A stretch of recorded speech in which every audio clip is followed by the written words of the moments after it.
2025 के आईपीएल की mega auction के लिए रिटेंशन पॉलिसी क्या होगी, आरटीएम कार्ड वैलिड रहेगा नहीं रहेगा, बहुत ज़्यादा सवालात थे।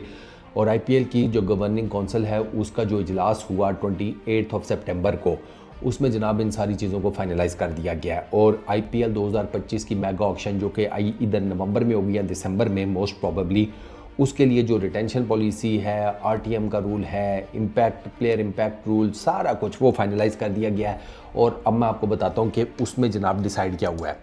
सबसे पहले तो जो रिटेंशन पॉलिसी, बल्कि सबसे पहले पर्स सुन लो। हर फ्रेंचाइज का जो पर्स का साइज़ है ना वो बढ़ा दिया गया, वो 120 करोड़ कर दिया गया है। पहले अगर 100 करोड़ था, हाँ, तो वो 120 करोड़ कर दिया गया कि खुला माल खर्च करो। लेकिन इसमें एक टेक्निकल है, वो आगे चलकर बताता हूँ, आपको खुद ही पता चल जाएगा। अच्छा, जहाँ तक बात है ना रिटेंशंस की, सर हर फ्रेंचाइज एक नहीं, दो नहीं, तीन नहीं, चार नहीं, जैसे पहले हो रहा था ना, 6 प्लेयर्स को रिटेन कर सकती है। अब वो अपना 6 प्लेयर्स का कम्बिनेशन रिटेंशन पॉलिसी को लेकर बनाते हैं या आरटीएम कार्ड का इस्तेमाल करते हैं, वो उनके ऊपर डिपेंड करता है। ये कम्बिनेशन बनेगा 5 कैप्ड प्लेयर्स का और 2 अनकैप्ड का। ये उसने जिसे कहते हैं आईपीएल की गवर्निंग बॉडी जो है ना, ये उसने साफ कह दिया कि ये इस तरीके से बनेगा। और प्रायर दी ऑक्शन, ये ऑक्शन से पहले आप फाइनलाइज करके हमें दे देना। अब इसमें ना पता है चक्कर क्या है, कैच क्या है। आपकी पहली रिटेंशन आपके 18 करोड़ लेकर जाएगी, दूसरी रिटेंशन 14 करोड़, तीसरी रिटेंशन 11 करोड़, ठीक है। चौथी रिटेंशन वो फिर 18 करोड़ लेकर जाएगी, पाँचवीं रिटेंशन आपके 14 करोड़ लेकर जाएगी। तो ये जो आपकी 5 रिटेंशन है ना, 5 रिटेंशंस, अब वो डिपेंड करता है आपने भाई 5 इंडियन रख लिए, 5 फॉरेन कर लिए, कोई कम्बिनेशन बना लिया, 3 इंडियन 2 फॉरेन, 4 इंडियन 1 फॉरेन है, 2 इंडियन 3 फॉरेन, वो आप पे डिपेंड करता है फ्रेंचाइज के ऊपर। लेकिन पैसे भैया गुरु 75 करोड़ आपके पर्स में से गए, ठीक हो गया। अब एक आप अनकैप्ड अगर उठाते हैं ना तो वो आपको 4 करोड़ में पड़ेगा। तो कितना हो गया, 75 और 4 79 करोड़, यानी कि 79 करोड़ आपके 120 करोड़ में से आपकी रिटेंशन जो आपने प्लेयर्स की करनी है ना उसमें निकल गए। पीछे बच गए 41 करोड़, तो आप 41 करोड़ लेकर ऑक्शन में एंटर होंगे। अब इसमें ना फ्रेंचाइज वाले अब ये डेफिनेटली सोचेंगे, मिसाल के तौर के ऊपर मैं आपको ना एक एग्जांपल देता हूँ। किसकी एग्जांपल आपको दूँ, मैंने भी एक एग्जांपल निकाली भी थी बड़ी, केकेआर की ना एग्जांपल मेरा ख्याल है वो बेस्ट सूट करेगी इस सारे सिनेरियो में। केकेआर की एग्जांपल मैं आपको इस तरीके से बताता हूँ कि मिसाल के तौर के ऊपर आंद्रे रसल को वो रिटेन करते हैं 18 करोड़ गया, सुनील नारायण को करते हैं 14 करोड़ गया, उसके बाद एक तीसरा वो कर लेते हैं बिलफर्ज, किसी भी और प्लेयर को, कोई भी और कर लो, 11 करोड़ गया वो वहाँ पर, 3 तो वो गए। उसके बाद वो क्या श्रेयस अय्यर को रिटेन करेंगे अगले 18 करोड़ पर, वरुण को करेंगे बिलफर्ज अगले 14 करोड़ के ऊपर, समझ रहे हैं अब आप। तो ये बेसिकली जो टीम्स का जो कोर है ना वो मैटर करेगा कि हर फ्रेंचाइज अपना कोर कितना मजबूत रखती है और उस कोर के अंदर वो प्लेयर्स कितने रखती है।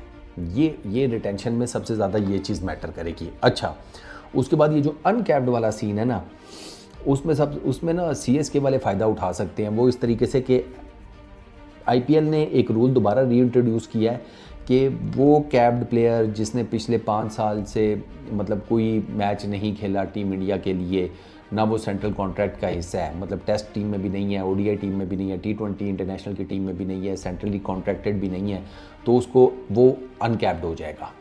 ऑक्शन से पहले वो अनकैप्ड हो जाएगा। तो उसमें जो सबसे पहला नाम आपके जहन में आता है ना, जो कि मुझे लगता है कि इसी बंदे के पीछे उन्होंने ये रूल भी रिवाइव कर दिया, वो एम एस धोनी है। सीएसके मेरा ख्याल है 12 करोड़ देती है एम एस धोनी को 2024 के आईपीएल तक। अब अगर वो एम एस धोनी को अगले सीजन खिलाती है ना 2025 का, तो उनको 12 करोड़ नहीं देने पड़ेंगे, वो एम एस धोनी को अनकैप्ड वाली स्लॉट में उठा करना, तो सीधा एम एस धोनी को 4 करोड़ में बेच कर लेंगे।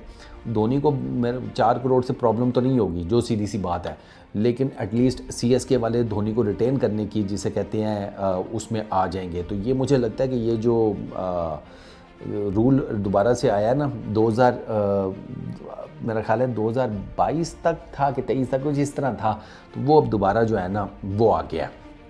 अच्छा, वो जो इम्पैक्ट प्लेयर वाला रूल है सरकार वो कहीं नहीं जा रहा, वो फिलहाल अगले 3 सीज़न रहेगा, 2025 में भी, 2026 में भी, 2027 में भी।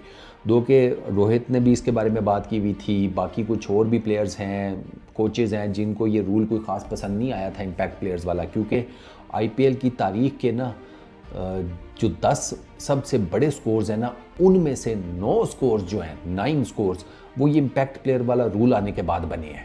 तो वो अब उनको ना समझ नहीं आ रही, मतलब रोहित का ये कहना कि मुझे ये नहीं समझ में आ रही कि हम इसका फ़ायदा उठाने हैं इस रूल का ज़्यादा, या जो हम ऑलराउंडर्स बनाने के चक्करों में थे उस मामले में हमें घाटा पड़ रहा है। तो इम्पैक्ट प्लेयर रूल फ़िलहाल तो कहीं नहीं जा रहा। आईपीएल की गवर्निंग बॉडी ने कहा जी कि वो रूल एज़ इट इज़ रहेगा, तो वो रूल शूल कहीं नहीं जा रहा, वो हम उसको इसी तरह ही देखेंगे। बेशक किसी को अगर कोई एतराज़ है तो फिर हम उसमें कुछ कर नहीं सकते। अब आ जाती है आरटीएम के ऊपर। आरटीएम का बड़ा सिंपल सा हिसाब किताब है सर। बिलफर्स 2 टीमें हैं, टीम 1 टीम 2, प्लेयर है कोई एक्स, ठीक है, उसकी ना टीम 1 बिलफर्स उसके पास आरटीएम रखती है वो राइट टू मैच का इस प्लेयर के लिए, और जो टीम 2 है वो प्लेस करती है इस प्लेयर की जो हाईएस्ट बिड वो 6 करोड़। अब जो टीम 1 है उसके पास ये मौका है कि वो भाई अपनी जो आरटीएम है ना उसको एक्सरसाइज करे और वो कह दे कि भैया हम जो हैं वो, उसमें ये होगा कि अब अगर वो आरटीएम अपना रूल एक्सरसाइज करते हैं तो टीम 2 जो है उससे पूछा जाएगा कि मैक्सिमम बिड बताओ क्या है। तो वो अगर कहते हैं ना कि हम इस प्लेयर की मैक्सिमम बिड लगाते हैं 9 करोड़, तो टीम 1 जो है ना उसके पास ये ऑप्शन होगी कि आरटीएम का इस्तेमाल करे और उस प्लेयर को 9 करोड़ में ले ले, ठीक है। हाईएस्ट बिड उस प्लेयर की 9 करोड़ टीम 2 ने लगाई, इन्होंने आरटीएम का टीम 1 ने यूज़ किया, 9 करोड़ में उसको ख़रीद लिया। अगर टीम 2 कहती है नहीं हमारी हाईएस्ट बिड ये 6 करोड़ ही है, तो भी वो जो टीम 1 है उसके पास ये ऑप्शन होगी कि वो उसको फिर ठीक है आरटीएम का जो कार्ड है उसका इस्तेमाल करते हुए उसको जनाब 6 करोड़ में ख़रीद लें, यानी कि वो कीप इट एट 6 करोड़। ये फ़ायदा है जिसे कहते हैं आरटीएम का, लेकिन वो भी डिपेंड कर रहा होता है कि प्लेयर कौन सा है और उसका क्या हिसाब किताब है। अच्छा, उसके अलावा जो फॉरेन प्लेयर्स हैं उनके लिए सख्ती ये की गई है कि अगर आप आते हैं, एक तो आपको ऑक्शन के लिए पहले से ही अपने आप को अवेलेबल करना पड़ेगा, वो आप ऐसे बारों बार नहीं आ सकते। अगर आप ऑक्शन के लिए अपने आप को अवेलेबल करते हैं और फिर आप साइड पे हो जाते हैं तो आप एक सीज़न के लिए फ़ारग हो जाएंगे, अगले सीज़न के लिए भी फ़ारग, अगले ऑक्शन के लिए भी फ़ारग। और अगर आप बिलफर्ज आप अपने आप को ऑक्शन के लिए अवेलेबल कर लेते हैं, आपको परचेज़ कर दिया जाता है, आप एक स्क्वाड का हिस्सा बन जाते हैं, किसी फ्रेंचाइज़ का हिस्सा बन जाते हैं, लेकिन सीज़न स्टार्ट होने से पहले आईपीएल के आप कह देते हैं नहीं मेरी दादी बीमार हो गई, मुझे अम्मी अबू इजाज़त नहीं दे रहे, मेरी बीवी मना कर रही है, मैंने उसको साथ लेकर जाना है, ठीक है, या मेरे फूफा जी नाराज़ हो गए कि नहीं पैसे कम हैं, इनको को पैसे बढ़ाएं। तो इस किस्म का अगर आप कोई हीला बहाना करेंगे, जो कि इंग्लैंड के प्लेयर्स अक्सर व बेशतर कर जाते हैं, तो भैया फिर आपके ऊपर सीधा 2 सीज़न्स का बैन है, 2 सीज़न्स का बैन, 2 ऑप्शंस का बैन। फिर अगले 2 साल जो है ना आप आराम से गर्मियों की छुट्टियाँ जो है वो कहीं घर पे बैठ कर ना सूटा मारने में ना, तो वो वहाँ पर वो करें, स्पेंड करें अपना टाइम।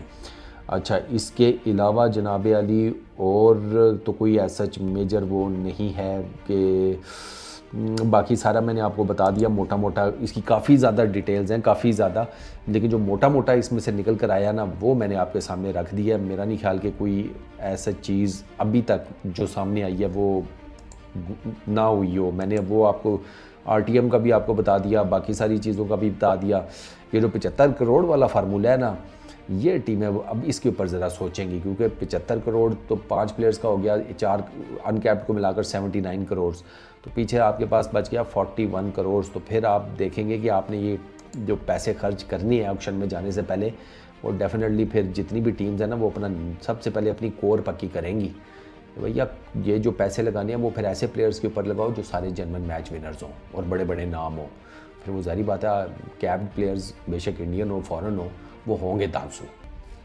ये टोटल जो कार्रवाई हुई है आईपीएल के मेगा ऑक्शन 2025 से रिलेटेड आईसीसी की गवर्निंग काउंसिल के इजलास में, वो मैंने आपके सामने उसका जिसे कहते हैं खुलासा करके रख दिया है। बाकी इस वीडियो में इतना ही। अपना बहुत ख्याल रखना, नेक्स्ट वीडियो में मुलाकात होगी। Peace out.